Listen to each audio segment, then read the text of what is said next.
Halo semuanya, kembali lagi bersama saya Michael. Di video kali ini kita akan melakukan update market crypto teman-teman ya. Ini cukup urgent update karena kemarin kita baru aja update mengenai market, tapi saat ini memang kembali ada penurunan yang cukup dalam teman-teman, di mana Bitcoin bahkan turun dari 90.000 area supportnya ke area 88.000, 87.000 dan saat ini lagi di 89.000 ya.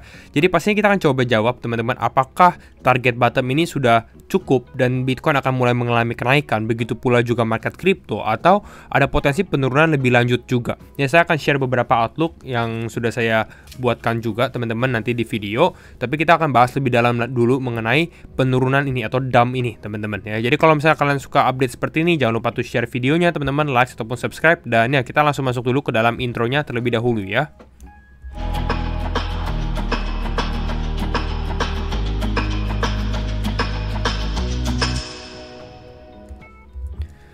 Oke ya, kalau kita lihat dalam market memang ini not looking good ya teman-teman, dimana Bitcoin turun 7%, tapi altcoins penurunannya juga cukup dalam, walaupun beberapa remain strong ya. Bahkan Story atau IP ini mengalami kenaikan 12%. Ini kripto baru yang memang mempunyai fundamental yang cukup menarik ya, tapi nanti kita bahas di lain video aja. Kita lebih bahas mengenai situasi marketnya saat ini ya, karena memang kita bisa lihat ada Raydium, ada HBAR, ada Tau, ada AAV. Rata-rata mungkin kita bisa lihat altcoins mungkin mengalami penurunan belasan persen ya. Tapi ini pun dan maka recovery mungkin ada puluhan persen juga ada ya penurunan seperti ini. Ya jadi memang cukup dalam, bahkan hyperliquid atau hype aja sudah di bawah $20 ya. Ini sesuatu yang menarik juga kalau misalnya kalian yang ketinggalan hyperliquid ya, karena udah kembali lagi ke area di bawah $20, di belasan dolar.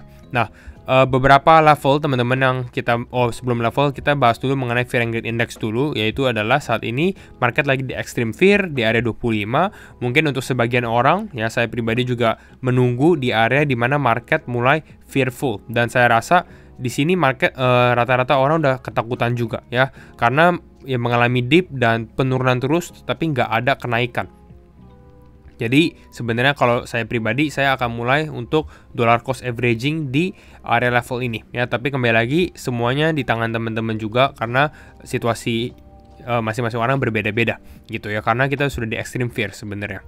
Nah, beberapa hal apa yang terjadi ya ketika market mengalami penurunan. Ini menjadi salah satu liquidation event yang kembali lagi cukup besar juga, sekitar 1,5 miliar dolar teman-teman ya. Kalau kita lihat dari sini yang update terbaru 1,52 miliar dolar 24 jam terakhir ya, dimana yang long liquidated ya, yang long rata-rata liquidated. Ada Bitcoin, ada Ethereum, ada Solana, lalu ada beberapa others juga yang mengalami likuidasi. Jadi ini cukup besar, nggak sebesar yang dahulu ya. Kita kayaknya beberapa bulan lalu mengalami liquidation yang cukup berat ya, di sini tanggal awal Februari gitu ya.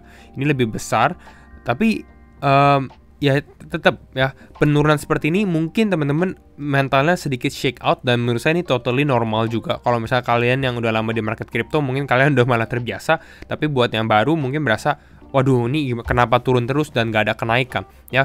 Justru ini tujuan video ini lebih karena melihat situasi ini lebih secara objektifnya juga teman-teman. Tapi ini sesuatu yang yang kita alami lah di dalam market dalam beberapa tahun terakhir juga, kalau misalnya kalian yang udah cukup lama ya. Nah, 1,5 itu berapa sih? Ya ini saya kalkulasin aja, misalnya 1,4 miliar dolar teman-teman, itu kisaran 22 triliun ya. Benar kan ya? Ini saya bahkan sampai lihat nolnya banyak juga ya, harusnya 22 triliun.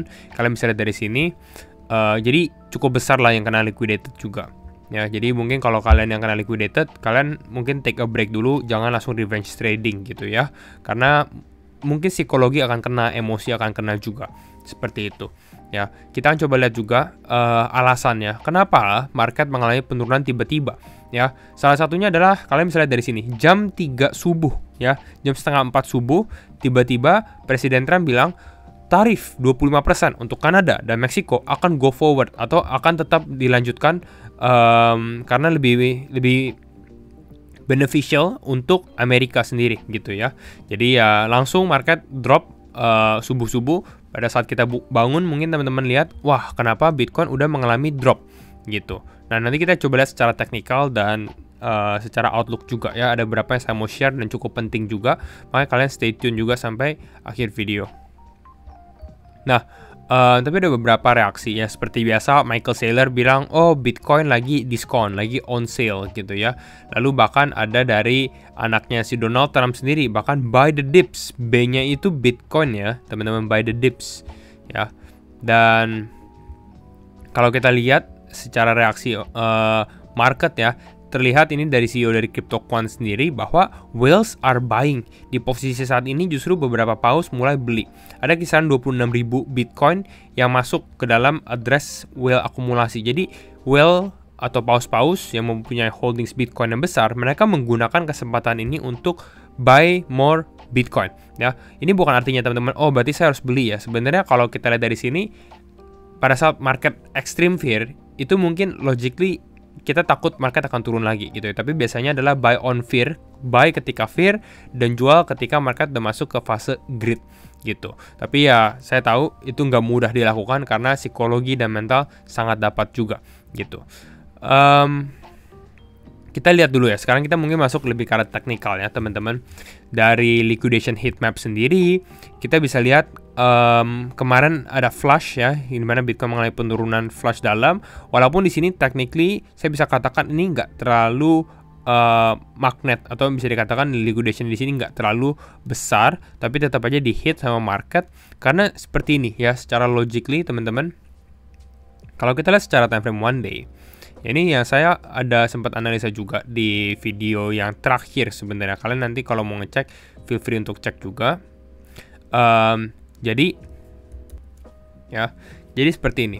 Ya, kita bisa lihat market ini konsolidasi atau Bitcoin ya. Kita nggak usah liatin altcoin dulu, tapi kita lihat Bitcoin ya. Ini konsolidasi cukup lama teman-teman. Ini dari November sampai ke Februari ya, sampai akhir Februari ini yang sudah kita lihat gitu ya. Market ranging di area ini. Bahkan kalau misalnya kita mau lebih detail lagi, mungkin kita bisa lihat dari sini secara lower time frame-nya. Ini saya coba ganti dulu biar nggak terlalu kesaruh. Nah, ini kalian bisa lihat dari sini, istilahnya ini bertahan terus nih supportnya. Jadi ini penurunan pertama, Bitcoin turun dari 90.000 dari bulan November. Makanya market shock juga. Tapi ada beberapa hal yang menarik sih kalau menurut saya, karena kalau kita lihat secara time frame daily-nya, ini cukup bagus juga sih. Karena di sini ya, kalau kalian lihat di weekly, saya share beberapa level menurut saya ada potensi kita bisa ketahan, karena di sini juga ada exponential moving average 20. Kalian bisa lihat di sini yang warna orange. Ini kalau misalnya kita close above, ini masih cukup bagus, kita masih maintaining trend. Tapi kalau misalnya kita close below, kita close di bawah, ya ini harus was-was sedikit ya. Itu di area 90.000. Jadi kalau misalnya Bitcoin close di atas 90.000, berarti sebenarnya ya kita masih positif aja, kecuali kita close di bawah 90.000 di akhir minggu ini. Ya, itu level yang pertama yang kalian harus perhatikan juga. Ya, nextnya apa? Nextnya kalau kita lihat secara time frame daily, teman-teman, karena kita bisa lihat market mengalami penurunan seperti ini ada possibility dan melakukan yang namanya liquidity swap. Ya, karena di area bawah sini ini nggak ketap dari bulan November. Istilahnya di sini banyak sekali liquidity gitu. Ya, bahkan sampai ke bawah technically gitu, sampai ke bawah sini. Kalau misalnya kalian bisa bayangkan gitu ya. Liquidity itu artinya apa? Artinya istilahnya orang-orang punya stop loss atau take profit mereka. Ya pokoknya di area ini gitu liquidity-nya. Atau liquidation-nya bisa dikatakan. Nah, area likuidasinya. Nah, kalau kita lihat dari sini, ketika market mengalami drop seperti ini nge-swap gitu, nge-swap area yang banyak liquidity-nya. Makanya saat ini reaksi udah lebih cukup positif, Bitcoin udah mulai mengalami kenaikan lagi. Bukan artinya kita out of the woods, atau bukan artinya kita artinya dari sini kita mulai naik. Tapi kalau menurut saya pribadi ada potensi sebenarnya market untuk mulai rebound secara short term gitu ya.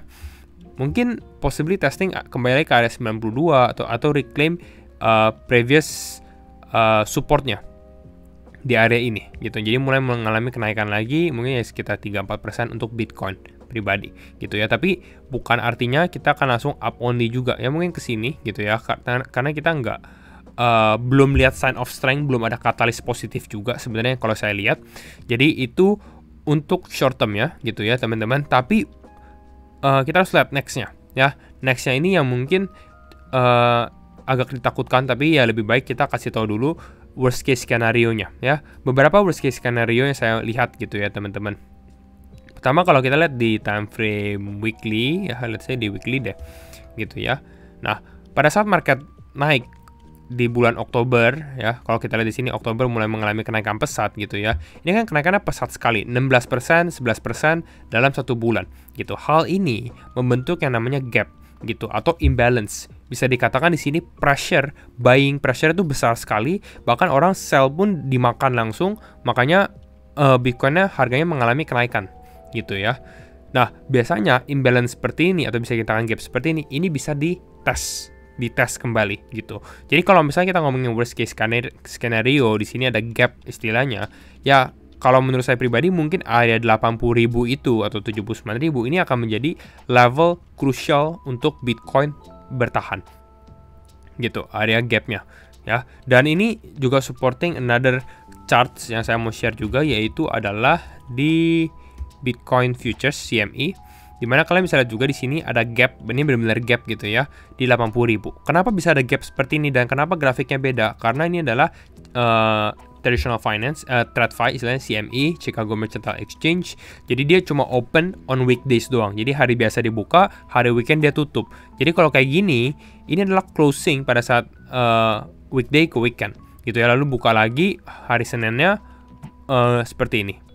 Ya, ada kenaikan, ada lonjakan di harga, makanya creating gap seperti ini. Jadi menurut saya ini akan menjadi level yang menarik ya. Tapi menurut saya kalau misalnya Bitcoin turun ke 80.000 pun, ini akan cukup parah untuk altcoins gitu. Jadi makanya saya bisa katakan ini mungkin worst case skenario-nya, tapi bukan artinya nggak possible. Ya maksudnya bukan artinya, oh berarti artinya dari sini Bitcoin naik. Enggak gitu ya. Ini masih ada potensi untuk tes area level itu. Ya. Jadi overall itu sih, kalau misalnya untuk outlook Bitcoin sendiri. Kalau kita lihat secara short termnya, saya akan lihat sih sebenarnya reaksi ketika di area ini teman-teman. Tapi ya memang mungkin saat ini overall kalau kita lihat dari Januari pun kita rata-rata masih mengalami downtrend. Jadi walaupun kita naik dan mungkin kita ngetes ke 80.000, mungkin kita masih ranging di area ini aja gitu. Kita nggak akan terlalu bergerak sampai ada katalis atau ada new positive news lah yang besar, antara mungkin yang trigger altcoin season, misalnya positive news mengenai Ethereum ataupun misalnya strategic Bitcoin reserve ataupun yang lain, baru mulai market climbing back up lagi. Saya rasa sih sebenarnya ini masih belum top, Bitcoin belum top. Jadi masih ada potensi sebenarnya 2025 kita kembali lagi mengalami kenaikan kembali, tapi not in short term lah. Jadi bukan artinya, oh Maret artinya kita akan testing lagi kembali dan Bitcoin akan ke 120.000 atau 130.000. Saya rasa nggak seperti itu gitu ya. Bahkan kalau misalnya kita testing area 80.000 pun, misalnya let's say di gap ini, masih ada potensi untuk market mengalami kenaikan kembali gitu. Itu untuk analisa Bitcoin yang saya bisa lihat gitu ya. Kalau kita lihat secara Bitcoin dominan sendiri, naik ya teman-teman, tapi kalau kita secara short termnya mungkin ada sedikit penurunan, tapi ini nggak terlalu berdampak besar sih ya. Ya maksudnya market akan begini aja. Dan ya mostly kita akan update Bitcoin aja dulu. Nanti mungkin altcoins kita akan update berkala di next video ataupun ya di lain waktu gitu ya. Itu aja video update saat ini teman-teman, di saat market mengalami drop. Kalau kalian suka video ini pastinya jangan lupa to share videonya juga, like ataupun subscribe, dan thank you all yang sudah nonton, yang sudah watching, dan ya see you all in the next video. Bye bye.